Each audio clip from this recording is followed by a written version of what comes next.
Welcome to SR7 TV news bulletin. ముందుగా headlines. 3,24,234 కోట్లతో Telangana budget ప్రవేశపెట్టిన బట్టి విక్రమార్క.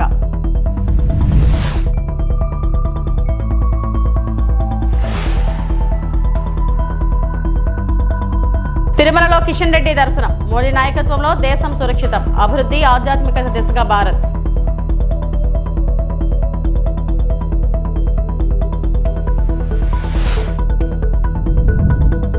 త్వరలో జాబ్ క్యాలెండర్ విడుదల, యువతకు హామీలను నెరవేర్చుతాం మంత్రి కొలుసు పార్థసారథి.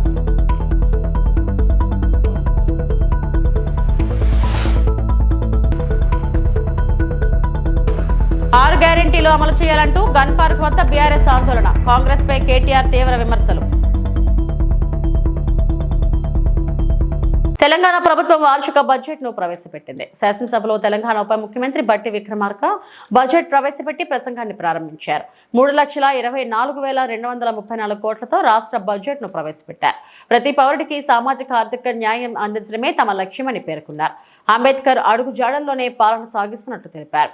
అటు శాసన మండలిలో ఉత్తమ్ కుమార్ రెడ్డి బడ్జెట్ ను ప్రవేశపెట్టారు. ప్రజల ప్రయోజనాలే పరమావధిగా రాష్ట్ర అభివృద్ధి ధ్యేయంగా సాగుతున్న ఈ ప్రజా ప్రభుత్వంలో వరుసగా 4వసారి 2026-27 ఆర్థిక సంవత్సరానికి బడ్జెట్ను ప్రవేశపెట్టే అవకాశం నాకు కల్పించిన తెలంగాణ ప్రజానికానికి, ప్రభుత్వానికి, కాంగ్రెస్ నాయకత్వానికి హృదయపూర్వక కృతజ్ఞతలు తెలుపుకుంటున్నాను.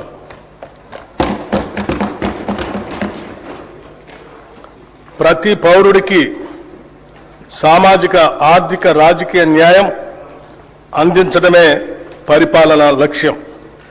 డాక్టర్ బిఆర్ అంబేద్కర్ గారు అన్నట్లుగా డాక్టర్ బాబాసాహెబ్ అంబేద్కర్ చెప్పిన అడుగుజాడల్లోనే నడుస్తూ మా పాలన సాగిస్తున్నాం. మేం పాలకులం కాదు, ప్రజలకు సేవకులం.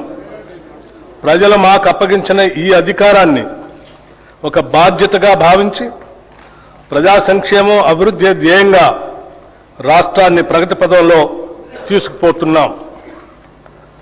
మనల్ని మనం తెలుసుకునే ఉత్తమ మార్గం ఏమిటంటే ఇతరులకు సేవ చేయటంలో మనం మర్చిపోవటం అని ఆనాడు మహాత్మా గాంధీ చెప్పిన విషయాలను గుర్తు చేసుకుంటూ ఈ 2 ఏళ్ల పాలనలో ప్రజలకు మేమిచ్చిన వాగ్దానాలను, వారు మాపై పెట్టుకున్న ఆశలను సంతృప్తికరమైన స్థాయిలో నెరవేరుస్తూ వస్తున్నాం. గత ప్రభుత్వం చేసిన ఆర్థిక మరియు వ్యవస్థల విధ్వంసాన్ని సరిచేస్తూ పాత అప్పులను, వాటి వడ్డీలను కట్టుకుంటూనే పాలనను గాడిలో పెట్టాం. ఆర్థిక క్రమశిక్షణను పాటిస్తూనే ప్రజలకిచ్చిన వాగ్దానాలను నెరవేర్చడానికి శక్తి వంచన లేకుండా కృషి చేస్తున్నాం. అభివృద్ధిలో తెలంగాణ రాష్ట్రాన్ని దేశంలోనే నెంబర్ 1 స్థానంలో నిలబెట్టాలన్నదే మా లక్ష్యం. అందుకోసమే అహర్నిశలు శ్రమిస్తున్నాం. ఈ 2 ఏళ్లలోనే రాష్ట్రానికి రికార్డు స్థాయిలో పెట్టుబడులు తీసుకురాగలిగాం. ధీరోదాత్తుడు ఎన్నడూ తనకు ఎదురైన అవరోధాలకు బెదరుడు. అవరోధాలనే అవకాశాలుగా మలుచుకొని ముందుకు సాగుతాడు. మేమెంచుకున్న లక్ష్యాల వైపు అడుగులేయటంలో ఎన్ని అడ్డంకులు ఎదురైనా లెక్క చేయక ముందుకు సాగుతున్నాం. ప్రజల నుండి పన్నుల రూపంలో వచ్చిన సొమ్మును తిరిగి వారి అభ్యున్నతి కోసమే వెచ్చిస్తున్నాం. ప్రతి పైసాకు మేము కాపలాదారులుగా ఉంటున్నాం. ఉద్యోగాల క్యాలెండర్ పై రాష్ట్ర వ్యాప్తంగా చర్చలు కొనసాగుతున్న వేళ మంత్రి కొలుసు పార్థసారథి మీడియా సమావేశంలో కీలక వ్యాఖ్యలు చేశారు. అమరావతిలోని ఎన్టీఆర్ భవన్ నుంచి నిర్వహించిన ఈ సమావేశంలో ఆయన మాట్లాడుతూ ప్రభుత్వం యువతకు ఇచ్చిన హామీలను తప్పకుండా నెరవేర్చుతుందని స్పష్టం చేశారు. త్వరలోనే పూర్తి స్థాయి జాబ్ క్యాలెండర్ విడుదల చేసి వివిధ శాఖల్లో ఖాళీలను భర్తీ చేసే ప్రక్రియను వేగవంతం చేస్తామని తెలిపారు. అభ్యర్థులు చాలా కాలంగా ఎదురు చూస్తున్న నోటిఫికేషన్లపై స్పష్టత ఇస్తూ పారదర్శకంగా నియామకాలు చేపడతామని మంత్రి హామీ ఇచ్చారు. ఏ ఒక్కరికి అన్యాయం జరగకుండా మెరిట్ ఆధారంగా ఉద్యోగాలు కల్పిస్తామని పేర్కొన్నారు. ఈ పర్వదినాల సందర్భంగా నిజమైన పండుగలు ఈ వారం 10 రోజుల్లో ఈ రాష్ట్ర ప్రజలు అనుభవించారని చెప్పేసి మనం చేస్తామని నేను ఏదో విమర్శిస్తున్నారు వైసీపీ లేకపోతే కాంగ్రెస్ పార్టీ వాళ్ళు జాబ్ క్యాలెండర్ ఇవ్వలేదు, జాబ్ క్యాలెండర్ ఇవ్వలేదని చెప్పేసి నేను ఒకటే ప్రశ్నించదలుచుకున్నాను వైఎస్ఆర్ కాంగ్రెస్ పార్టీ వాళ్ళని. సరే ఇది పక్కన పెడదాం, జాబ్ క్యాలెండరు జాబ్ విషయాలు. మీరు అధికారంలో ఉన్న 5 సంవత్సరాల్లో మీరు ఏదైతే అమ్మఒడి లేకపోతే విద్యా దీవెన విద్యా వసతి అని చెప్పుకుంటున్నారో ఏదో విద్యార్థులకి చేసేసినట్లు వాటిని తీసుకున్న విద్యార్థుల భవిష్యత్తు కోసం ఏ ఒక్క రోజున ఆలోచన చేశారా? అసలు ఎన్ని లక్షల మంది కాలేజీల నుంచి ప్రతి సంవత్సరం బయటకు వస్తారు? ఆ లక్షల మందిలో ఎన్ని లక్షల మందికి ఉద్యోగ అవకాశాలు కల్పించడానికి వైఎస్ఆర్ కాంగ్రెస్ పార్టీ కానీ జగన్మోహన్ రెడ్డి గారు కానీ ప్రయత్నం చేశారేమో ఒక్కసారి విమర్శించే ముందు స్పష్టం చేయాలని చెప్పేసి నేను ఛాలెంజ్ చేస్తా ఉన్నా. నేను కొన్ని లక్షల మంది ప్రతి సంవత్సరం ఇంజనీర్లు కానీ గ్రాడ్యుయేట్లు కానీ అయిపోతూ ఉంటే మీరు ఎన్ని లక్షల ఉద్యోగాల్ని మీరు ఏర్పాటు చేశారు? ఈ నిరుద్యోగుల కోసం ఎన్ని పెట్టుబడులు తీసుకొచ్చారో ఒకసారి సమాధానం చెప్పాలని చెప్పేసి కూడా నేను మనవి చేస్తా ఉన్నాను. నేను మరి ఈరోజు ఈ 20 నెలల కాలంలోనే దాదాపు కాదు 6,28,347 ఉద్యోగాలను కల్పించిన ఘనత బహుశా నాకు తెలిసి తప్పై ఉండొచ్చు, దేశంలో ఏ రాష్ట్రంలో కూడా చేయబడలేదు అంటే అతిశక్తి కాదని చెప్పేసి మనం చేస్తా ఉన్నాను. దాదాపు 30,607 ప్రభుత్వ ఉద్యోగాలు ఇచ్చాం. అదేవిధంగా ఎంఎస్ఎంఈల ద్వారా చిన్న పరిశ్రమలు అభివృద్ధి చేయడం ద్వారా దాదాపు 2.5 లక్షల మందికి ఇచ్చాం. జాబ్ ఫెయిర్ స్కిల్ డెవలప్మెంట్ ద్వారా మరి జాబ్ మేళాలో ఎన్ని ఏర్పాటు చేసి 1,46,627 ఉద్యోగాలు ఇచ్చాం.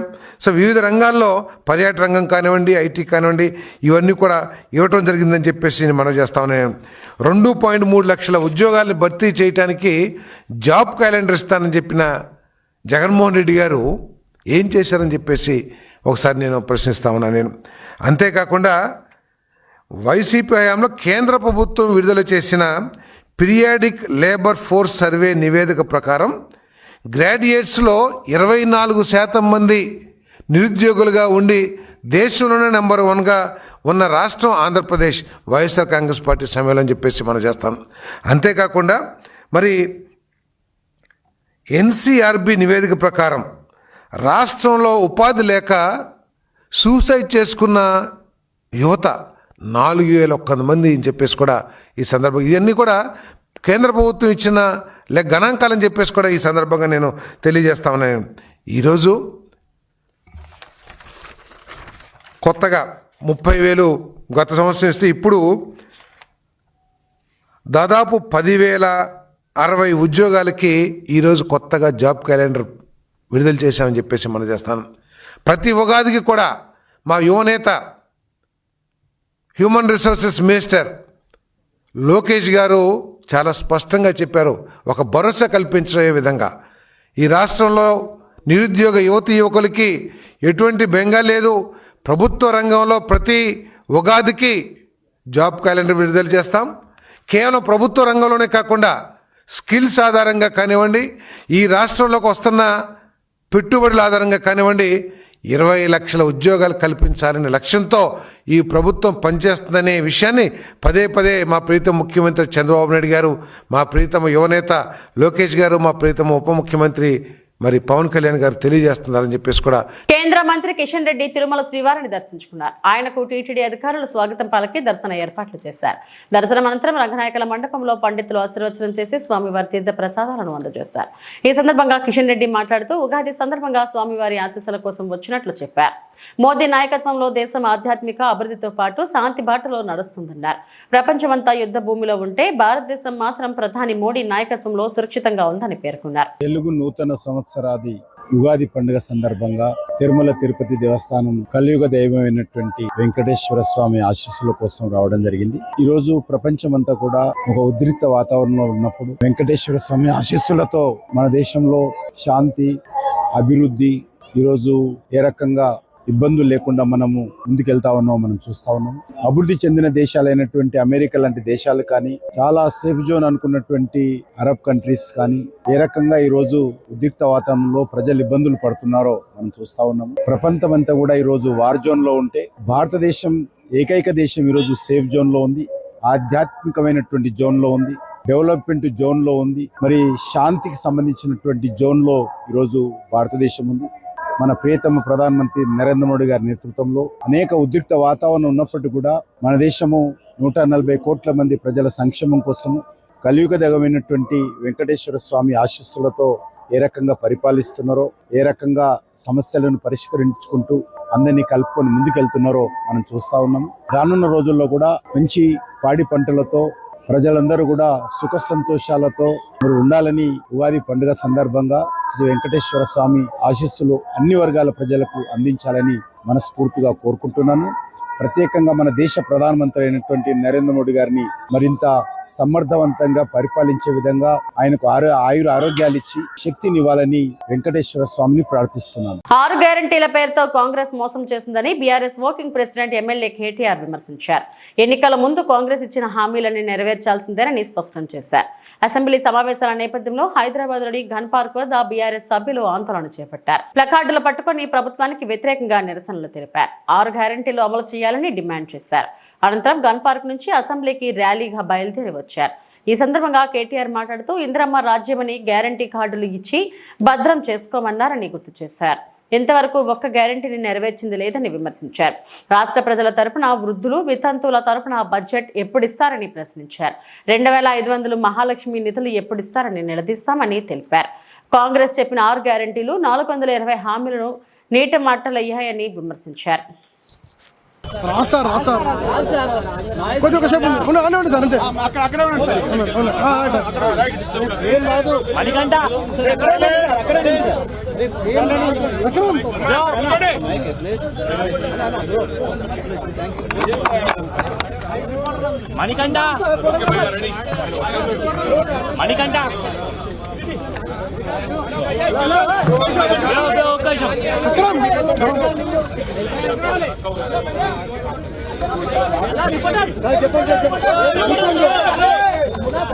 గెలిపిస్తే 3 నెలల్లోనే 6 గ్యారంటీలు అమలు చేస్తాం.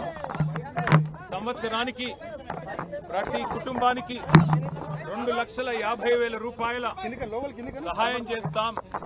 3 నెలల్లోనే 6 గ్యారంటీలు అమలు చేస్తామని చెప్పి ఈ రాష్ట్ర ప్రజలను మోసం చేసి అభయహస్తం అని చెప్పి మేనిఫెస్టో పెట్టి ఇవాళ 3 నెలల్లో అమలు చేస్తామని చెప్పి 3వ బడ్జెట్ ప్రవేశపెడుతూ కూడా 6 గ్యారంటీలకు చట్టబద్ధత కల్పించకుండా, 6 గ్యారంటీలకు డబ్బులు కేటాయించకుండా ఈ రాష్ట్ర ప్రజల్ని మోసం చేస్తున్న కాంగ్రెస్ పార్టీని నిలదీయడానికే, కాంగ్రెస్ ప్రభుత్వాన్ని నిలదీయడానికే ఇవాళ తెలంగాణ అమరవీరుల స్తూపం సాక్షిగా మేము ఈ నిరసన కార్యక్రమాన్ని చేపట్టాం. జేమ్స్ బాండుల మాదిరిగా బాండ్ పేపర్లు రాసిచ్చారు కాంగ్రెస్ ఎమ్మెల్యేలు. గ్యారంటీ కార్డులు ఇచ్చి భద్రం చేసుకోమన్నారు. భద్రంగా పెట్టుకోండి, 100 రోజులు మీరు భద్రంగా పెట్టుకుంటే 101వ రోజు మా వాళ్ళు వస్తారు, వచ్చి మీకు ప్రతిదీ అమలు చేస్తారని చెప్పి ఆనాడు బొంకి నమ్మబలికి ఓట్లేయించుకొని ఓడ మీదున్నప్పుడు ఓడమల్లన్న, ఒడ్డుకెక్కినాక బోడమల్లన్న అన్నట్టు 3వ బడ్జెట్ లో కూడా గ్యారంటీ అన్న మాట లేకుండా, డిక్లరేషన్ అన్న మాట లేకుండా ఇవాళ ప్రతి వర్గాన్ని వంచిస్తున్నది కాంగ్రెస్ ప్రభుత్వం. బలహీన వర్గాలకు 1,00,000 కోట్ల బడ్జెట్ అన్నారు. ఇది 3వ బడ్జెట్. మరి ఇప్పటికే 60,000 కోట్ల బడ్జెట్ పెట్టి ఉండాల, కానీ 3 కలిపితే కూడా 20,000 కోట్లు దాటట్లేదు. అందుకే ఈ రాష్ట్ర ప్రజల తరపున, ఈ రాష్ట్రంలోని 46 లక్షల మంది వృద్ధులు, వితంతువుల తరపున 4,000 పెన్షన్ ఎప్పుడు ఇస్తారు అని బడ్జెట్ లో ప్రభుత్వాన్ని అడుగుతాం. ఈ రాష్ట్రంలోని 1,88,00,000 మంది ఆడపిల్లలు ఎవరైతే 18 ఏళ్లు నిండిన వాళ్ళు ఉన్నారో 2,500 రూపాయలు మహాలక్ష్మి ఎప్పుడొస్తుందా అని ఎదురు చూస్తున్న వారు ఎవరైతున్నారో ఈ బడ్జెట్ లో కాంగ్రెస్ ప్రభుత్వం స్పందించకపోతే తప్పకుండా ఈ ప్రభుత్వాన్ని వదిలిపెట్టం, నిలదీస్తాం. అట్లాగే మరి రాష్ట్ర వ్యాప్తంగా 5 లక్షల మంది దివ్యాంగులు 6,000 పెన్షన్ కోసం ఎదురు చూస్తున్న వారు, వారి తరపున ప్రభుత్వాన్ని నిలదీస్తాం. ఇవి మాత్రమే కాదు, మీరు చెప్పిన 6 గ్యారంటీలు, 420 హామీలు, మీరు రాసిచ్చిన బాండ్ పేపర్లు ఇవాళ నీటి మీద రాతలైనాయి, నీటి మూటలైనాయి తప్ప ఏమీ కాదనే విషయాన్ని మళ్ళొక్కసారి నొక్కి చెబుతాం. శాసనసభ సమావేశాల్లో, శాసన మండలి సమావేశాల్లో, బడ్జెట్ లో ఇప్పటికే ప్రభుత్వాన్ని అడుగడుగున నిలదీస్తున్నాం. అడుగడుగున వారికి నిరసన చెప్తా ఉన్నాం రాష్ట్ర ప్రజల తరపున. దేశ రక్షణ కోసం సైన్యంలో విశేష సేవలు అందించిన ఓ మాజీ సైనికుడికి జిల్లా అధికారుల నుంచి చేదు అనుభవం ఎదురైంది. ఎద్దుల సురేష్ సైన్యంలో పనిచేసి పదవి విరమణ తర్వాత వ్యవసాయం చేసుకుంటూ జీవనం సాగించాలని తలంచి జిల్లాలోని సింగమల మండలం పరిధిలో 6 ఎకరాల 52 సెంట్ల పొలాన్ని కొనుగోలు చేశాడు. ప్రభుత్వ నియమ నిబంధనల మేరకు వ్యవసాయ బోరు వేయించి విద్యుత్ సదుపాయం కోసం విద్యుత్ శాఖ అధికారులకు డీడీ చెల్లించి తగిన పత్రాలతో అధికారులను కలిశాడు. ఇక్కడే అసలు కథ మొదలైంది. సింగనమల మండల పరిధిలోని విద్యుత్ శాఖ అధికారులు మాజీ సైనికుని ముప్పు తిప్పలు పెట్టి 3 చెరువులో నీళ్లు తాగించారు. సింగనమల మేసర్ గ్రామ పంచాయతీ పరిధిలో ఇరుగు పొరుగున ఉన్న పొలం యజమానులు ఎలాగైనా సురేష్ ను వ్యవసాయం చేయకుండా అడ్డుకోవాలని తలంచి ఓ పథకం ప్రకారం అధికారులతో చేతులు కలిపి 2023 నుండి మాజీ సైనికుడైన సురేష్ ను కార్యాలయం చుట్టూ తిప్పుకుంటూ ట్రాన్స్ఫర్ మంజూరు చేయకుండా తీవ్ర ఇబ్బందులకు గురిచేశారు. తన పేరున మంజూరైన ట్రాన్స్ఫార్మర్ ను అవినీతి అక్రమాలకు అలవాటు పడిన ట్రాన్స్కో అధికారులు డబ్బులకు కక్కుర్తిపడి మరో రైతుకు అమ్ముకున్నారు. చివరికి తాను ఎదుర్కొంటున్న చేదు అనుభవంపై జిల్లా కలెక్టర్ కు గ్రీవెన్స్ డేలో వినతి పత్రం అందజేసి తన గోడు వెళ్లబోసుకున్న ట్రాన్స్కో అధికారులు ఎలాంటి చలనం రాలేదు. ట్రాన్స్కో అంటేనే అవినీతి అక్రమాలకు కేర్ ఆఫ్ అడ్రస్ గా మారిందని తన 3 సంవత్సరాలుగా కార్యాలయం చుట్టూ తిరుగుతున్న ట్రాన్స్కో ఏడీ రఘు జిల్లా కలెక్టర్ ఆదేశాలను సైతం బేఖాతరు చేయడం మాజీ సైనికుడికి తీవ్ర ఇబ్బందులకు గురిచేశాడు. తనకు జరిగిన అన్యాయంపై ట్రాన్స్కో ఏడీ అవినీతి అక్రమాల గురించి మీడియా ముందు కన్నీటి పర్యంతమయ్యాడు. మాజీ సైనికుడి ఎద్దుల సురేష్ కు జరుగుతున్న అన్యాయంపై చర్యలు చేపట్టాలని డిమాండ్ చేశారు. ఒక మాజీ సైనికుడిని నాకు వచ్చి 2021 సంవత్సరంలో రిటైర్డ్ అయ్యి ఆర్మీ నుంచి వచ్చాను. నేను వచ్చిన వెంటనే నా వచ్చిన డబ్బులతో భూమి కొనుక్కున్నాను. భూమి కొనుక్కొని వ్యవసాయం చేసుకుందామని 2023లో వ్యవసాయం కొరకు బోర్లు వేసుకున్నాను. బోర్లు వేసుకున్న తర్వాత వేరే వ్యక్తులు వచ్చి అందరూ అబ్జెక్షన్ చేస్తుంటే ఎంఆర్ఓ గారు అందరూ వచ్చి ఎంఆర్ఓ ఆర్ఐ విఆర్ఓ అందరూ వచ్చి అంతా సర్వే చేసి ఎన్ఓసి అన్ని ఇవ్వడం జరిగింది. అప్పటి నుంచి నేను ట్రాన్స్ఫారం కోసం అప్లై చేసుకొని ఎంఆర్ఓ ఆఫీసు ద్వారా ఇచ్చిన సర్టిఫికేట్ తీసుకొని మన కరెంట్ పవర్ ఆఫీస్ దగ్గరికి వెళ్ళి నేను అప్లై చేస్తే కొన్ని నెలలు అప్పుడు కూడా నాకు కనెక్షన్ ఇవ్వకుండా నిలబెట్టారు. తర్వాత మళ్ళీ నేను వెళ్ళి కొద్దిగా డి గారిని కలిసి ఇట్లా నా ప్రాబ్లం ఇదయ్యా, నాకు ఇట్లా ట్రాన్స్ఫర్ ఇవ్వడానికి అప్లికేషన్ ఇవ్వడం లేదు, సీనియారిటీ చెప్పడం లేదంటే ఆయన మళ్ళీ నాకు డీడీ తీసి ఇచ్చారు. అక్కడ నుంచి డీడీ తీసుకున్న తర్వాత 2023లో డీడీ తీసి ఇచ్చాను. తర్వాత ఇంకా ట్రాన్స్ఫారం రాకోకుండా మళ్ళీ అడ్డుపడతా ఉంటే ఇంకా మళ్ళీ వెళ్ళి నేను మళ్ళీ కనుక్కుంటే ఇట్లా ట్రాన్స్ఫారం రాలేదంటే మళ్ళీ ట్రాన్స్ఫారం 2025 ఫిబ్రవరిలో నాకు ట్రాన్స్ఫారం వచ్చింది. ట్రాన్స్ఫారం వచ్చిన తర్వాత కూడా వాళ్ళు నాకు వచ్చిన ట్రాన్స్ఫారము వేరే వ్యక్తికి 2025 ఏప్రిల్లో వేరే వ్యక్తికి అమ్మేశారు నాకు వచ్చిన ట్రాన్స్ఫారాన్ని. మళ్ళీ నేను అడిగితే లేదు వేరే వాళ్ళకి ఇచ్చినాము, అతను సస్పెండ్ చేసినాము, అది ఇది అని చెప్పారు. అయినా ఇదిగో 1 నెల 2 నెలలు 3 నెలలు అయినా ఇస్తారు ట్రాన్స్ఫారం, మళ్ళీ ఇస్తారు నాకు అని అనుకుంటే ట్రాన్స్ఫారము వాళ్ళు ఇవ్వకుండా ఏడీ గారు నేను చూస్తా అని వచ్చి నా పొలం చెనికాయ వేసుకుంటే వేరుశనగ ఎండిపోతుంది, ఎండిపోయే పొలంలో వచ్చి అప్పుడు పోలు లాగి నీకు వెంటనే ట్రాన్స్ఫారం ఇస్తామని చెప్పి నమ్మించి రోజులు గడుపుకుంటూ వచ్చిన ట్రాన్స్ఫారం కూడా లేదు. మళ్ళీ నాకు ట్రాన్స్ఫారం ఇవ్వాలంటే వాళ్ళు ఇబ్బంది పెట్టుకుంటే 8 నెలలు మళ్ళీ రోజు తిరుగుతా అంటే ఇప్పుడు అనకాపల్లి జిల్లా చీడికాడ మండలం వరహాపురంలో విద్యుత్ షార్ట్ సర్క్యూట్ కారణంగా భారీ అగ్ని ప్రమాదం జరిగింది. ఈ ఘటనలో గ్రామానికి చెందిన మాజీ ఎంపీటీసీ ధర్మిశెట్టి అప్పలనాయుడు, వారికి చెందిన సుమారు 10 ఎకరాల సరుగుడు తోట దగ్ధమైంది. అలాగే విశాఖపట్నానికి చెందిన బలుసు కమలాదేవికి చెందిన మరో 30 ఎకరాల తోట మంటల్లో కాలిపోయింది. మొత్తం దాదాపు 40 ఎకరాల తోటలు అగ్నికి ఆహుతయ్యాయి. సమాచారం అందుకున్న చోడవరం అగ్నిమాపక సిబ్బంది ఘటనా స్థలానికి చేరుకొని గ్రామస్తులు యువకుల సహకారంతో మంటలను అదుపులోకి తీసుకొచ్చారు. మంటలు గ్రామం వైపు వ్యాపించకుండా సమయానికి చర్యలు తీసుకోవడంతో పెద్ద ప్రమాదం తప్పింది. ఈ ఘటనలో రైతులకు భారీ ఆర్థిక నష్టం సంభవించినట్లు సమాచారం.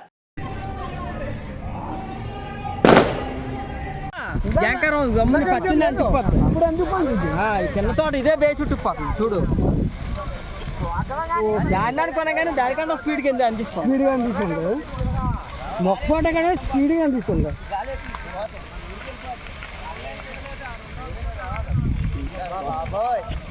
మొత్తం పోతే అలా పోతుంది. ఆపితే ఇది ఎలకొంట ఆపొచ్చు మరి ఇది ఆరిపోతురా ఇది ఆర్పురా ఇంకెవరే తాజ్ వచ్చిరా వద్దు ఎండ తగలకు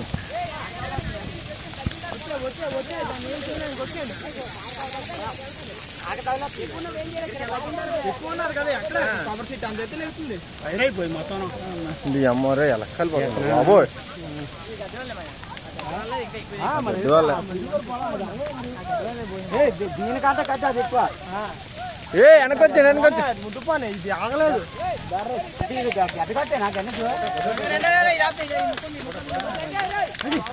దర్శకుడు హరీష్ శంకర్ మాట్లాడుతూ ఉస్తాద్ భగత్ సింగ్ చిత్రాన్ని పవన్ కళ్యాణ్ ప్రధాన పాత్రలో పూర్తిస్థాయి వినోదాన్ని అందించాలనే ఉద్దేశంతో రూపొందించామని తెలిపారు.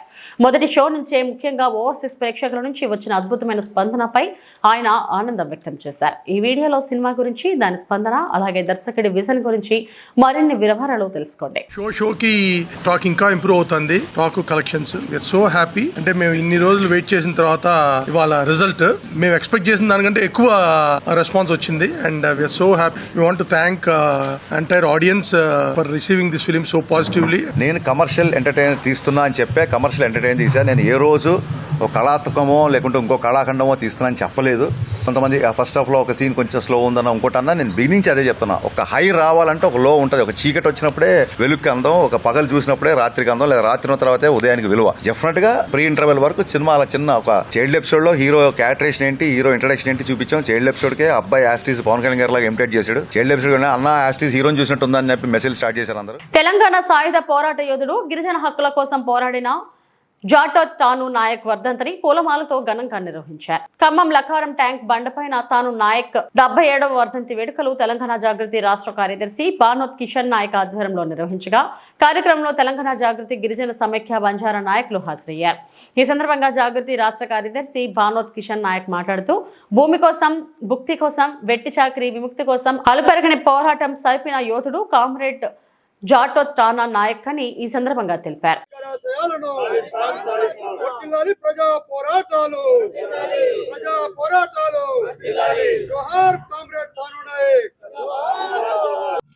తెలంగాణ రైతాంగ సాయుధ పోరాట యోధుడు, గిరిజన బిడ్డ, భూమి కోసం, భుక్తి కోసం, వెట్టి చాకిరి నుంచి విముక్తి కోసం జరిగినటువంటి తెలంగాణ రైతాంగ సాయుధ పోరాటంలో అసూలు బాసినటువంటి కామ్రేడ్ తాను నాయక్ గారి కుటుంబం నేపథ్యం బంజారా వర్గాల్లోనే మొట్టమొదట కమ్యూనిస్టు పార్టీ సభ్యత్వం తీసుకున్నటువంటి కుటుంబం.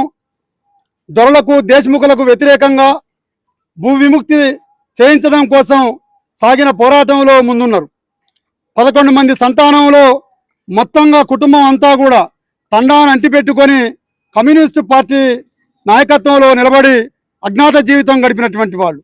దేశముఖులకు, దొరలకు వ్యతిరేకంగా సాగిన ఈ పోరాటంలో ఆనాటి రజాకారులు తాను నాయక్ అనేవాడిని అంతం చేస్తే తప్ప ఆ తండల్లోకి మనం అడుగు పెట్టలేము అనేటటువంటి కుట్ర పూన్నారు. జనగాం తాలూకా మొండ్రాయికి సంబంధించినటువంటి ధర్మాపురం తాండా వాసి అయినటువంటి తాను నాయక్ని తుదిమించడం కోసం వాళ్ళు వేసినటువంటి ఎత్తుగడల్లో తండా ప్రజలందరినీ ఒక దగ్గరికి చేర్చి వాళ్ళ మీద వరిగడ్డి వేసి తగలబెట్టి చంపాలనేటటువంటి ఆలోచనతోని చేస్తూ ఉంటే తండా ప్రజల్ని రక్షించుకోవడం కోసం ఒక ప్రాణం పోయినా నా తండాను కాపాడుకోవాలి అని చెప్పని కాసిం రజ్వీకి వ్యతిరేకంగా పోరాడుతూ బయటకు వచ్చినటువంటి సందర్భం. అక్కడ ఉండేటటువంటి కటారి నరసింహరావు అనేటటువంటి దొర దేశముఖుల సాయంతో నేను చంపాలని చెప్పని కుట్ర చేసి ఒక ద్రోహి ఇచ్చినటువంటి సమాచారంతో తాను నాయకుని పట్టుకుంటారు. తాను నాయకుని పట్టుకొని ఎడ్ల బండి గిర్రకు కట్టేసి తుపాకులతో కాల్చుకుంటా ఆ ఎడ్ల బండిని గుట్టలలో రాళ్ల నుంచి కూడా ఆ ఎడ్లను కొడుతూ కారం జల్లుతూ ఉరికిస్తా ఉంటే రాళ్లు, రప్పలు, కొయ్యలు తలిగి మాంసపు ముద్దలు మొత్తం ఛిద్రమై తాను నాయకు చనిపోతాడు. ఆ మరణాన్ని చూసిన ఏ ఒక్కరైనా మళ్ళా కమ్యూనిస్ట్ పార్టీ నాయకత్వంలోకి రాకూడదు అనేటటువంటి ఆలోచనతో వాళ్ళు చేసినారు. ఇలా భూమి కోసం, భుక్తి కోసం, ఎట్టి చాకరి విముక్తి కోసం సాగిన సాయుధ పోరాటంలో అసూలు బాసినటువంటి అమరులందరికీ తాను నాయక్తో సహా దొడ్డి కొమరయ్య, నిన్నటి వరకు ఉన్నటువంటి వీర వనిత చాకలి ఐలమ్మ, ఎంతో మంది ఇలా కమ్యూనిస్టు పార్టీ నాయకత్వంలో భూ విముక్తి చేసినారు. దాదాపుగా 10 లక్షల ఎకరాల భూమిని ప్రజాపరం చేయడంలో తెలంగాణ రైతాంగ సాయుధ పోరాటం బాటలు వేసింది. అటువంటి మహనీయున్ని స్మరించుకుంటూ ఇలా ఖమ్మం జిల్లా, ఖమ్మం నగరం నడిబొడ్డున లకారం ట్యాంకు బండి మీద గత పాలక వర్గంలోనే తాను నాయక్ గారి విగ్రహాన్ని ఆవిష్కరించుకోవడం జరిగింది. ఇలా ఆయన స్మృతుల్ని తలుచుకుంటూ యువత కూడా తాను నాయక్ ఆదర్శంగా తీసుకొని ముందుకు రావాలనిపించేటటువంటి కార్యక్రమాన్ని చేపడతామని చెప్పని తెలియజేస్తా ఉన్నాం. జై హింద్, జై తెలంగాణ, జై జాగృతి. ఇవి ఇప్పటివరకు నా బులెటిన్ అప్డేట్స్. నమస్తే.